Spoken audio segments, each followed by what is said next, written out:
So, while pharmacological interventions such as lithium are considered the first line treatment of choice for people living with bipolar disorder, we do have evidence to suggest that people living with this condition may need additional support to optimize their health and well being.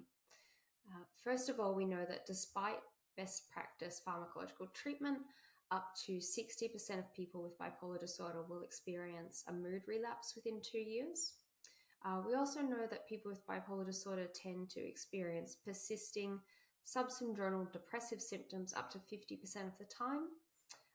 And we also know that people with bipolar disorder uh, tend to experience functional recovery at a lower rate than symptomatic recovery, which means that even when they've technically recovered from an episode, they're still experiencing impacts to their functioning and quality of life. And psychological therapies can help with that. Fortunately, we have a wealth of evidence to suggest that there are psychotherapies that can help people with bipolar disorder with these outcomes. And these include psychoeducation with guided skills training, cognitive behavior therapy, and family focus therapy, which have all been shown to be associated with lower mood episode recurrence rates. And cognitive behavior therapy, interpersonal and social rhythm therapy, and family focused therapy outperformed usual care in the reduction of depressive symptoms. And these various brands of psychotherapies all share important elements in common, which tell us that these are particularly important treatment goals. And these include reducing self-stigma, so developing acceptance of the condition and increasing hope. Improving social skills, especially in regards to communication with the family, building social support networks, enhancing medication adherence, improving people's ability to detect and respond to potentially problematic signs of a mood recurrence, so implementing emotion regulation or stress management skills or seeking support if necessary, and stabilizing sleep-wake cycles and other daily rhythms such as socializing.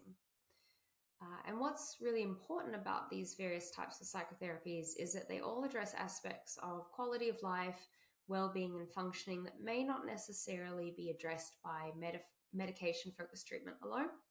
So psychotherapies are a really critical part of a holistic approach to managing bipolar disorder.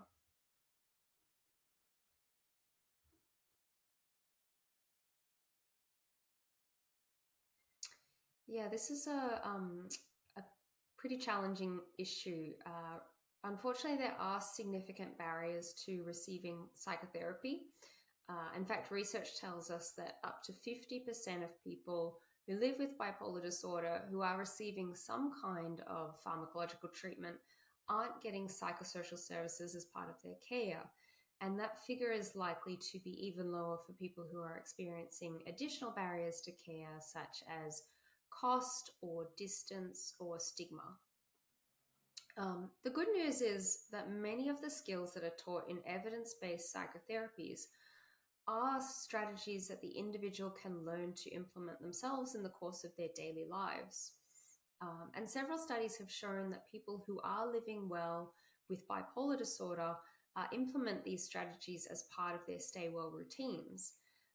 And this includes strategies such as getting regular sleep, exercising, eating a balanced diet, paying close attention to mood changes and having an early intervention plan, employing calming and meditative practices, connecting with others, and learning more about bipolar disorder to empower oneself. And this collection of skills is what we call self-management. And this is actually now recommended as part of a core part of treatment in all major bipolar disorder treatment guidelines. For people who are unable to access psychotherapy where they might get some support and information about these skills, there are some freely available evidence-based resources and tools that have been shown to help. So for example, I'm co-director of the research network CREST.BD, and we're dedicated to sharing information that people with bipolar disorder can use to optimize their health and well-being. For example, we have a non-commercial website, the Bipolar Wellness Center, which contains information and resources to help people learn about self-management strategies related to 17 different quality of life domains.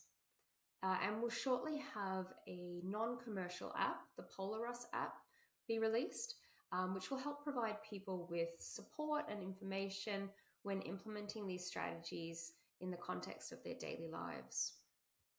And we do have research evaluations which show that these tools and resources can help people improve their quality of life, increase their sense of self-efficacy, and also reduce symptoms.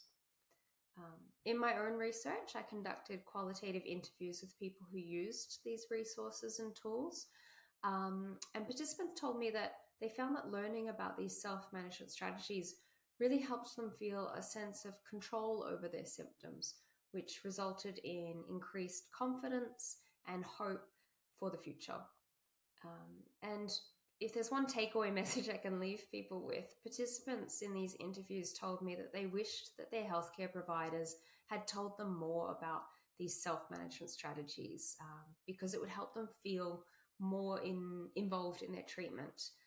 So I'd really encourage anyone listening to consider talking about self-management with your clients with bipolar disorder, as not only do these strategies work, they also help empower people to be active participants in the management of this condition.